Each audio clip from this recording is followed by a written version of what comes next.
Friends, idli రొట్టె. ఇడ్లీ మొత్తం ఈజీగా చేసుకునే రొట్టె. దీనికి చట్నీలు ఏం అవసరం లేదు ఫ్రెండ్స్, చాలా టేస్టీగా ఉంటుంది. మీరు ట్రై చేయండి ఫ్రెండ్స్.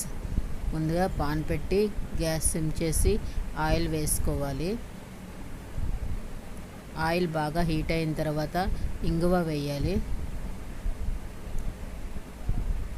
ఇంగువ వేసిన తర్వాత కొంచెం ఆవాలు, జీలకర్ర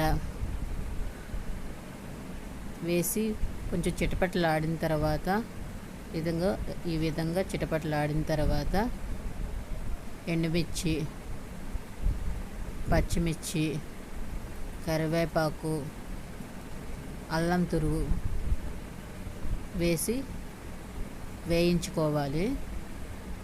బాగా వేసిన తర్వాత మన ఇంట్లో ఉన్న ఇడ్లీ రుబ్బులో ఈ మిశ్రమాన్ని యాడ్ చేసి ఇవ్వాలి. ఇదిగో ఈ విధంగా యాడ్ చేయాలి. దానికి సరిపడిన సాల్ట్ వేసుకొని మొత్తం కలిపేసుకోవాలి. ఈ విధంగా కలిపేసుకోవాలి, మొత్తం కలపాలండి. ఇదిగో ఈ విధంగా కలపాలి. ఇంకా సాల్ట్ సరిపడలేదని నేను ఇంకా కొంచెం వేసుకున్నాను. తర్వాత ఆ పాల్లోనే ఈ ముద్దంతా గ్యాస్ సిమ్లో పెట్టి ఈ ముద్దంతా వేసివ్వాలి.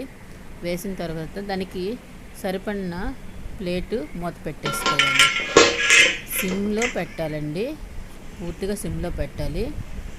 మీరు ఒక అరగంట 30 గంట చూస్తే చుట్టుపక్కల ఎరుపు వస్తుంది, అప్పుడు రెడీ అయిపోద్ది. ఇది కూడా ఈ విధంగా రెడీ అవుతుంది. దీనికి చట్నీలు ఏమీ అవసరం లేదు. టేస్ట్ చాలా బాగుంటుంది.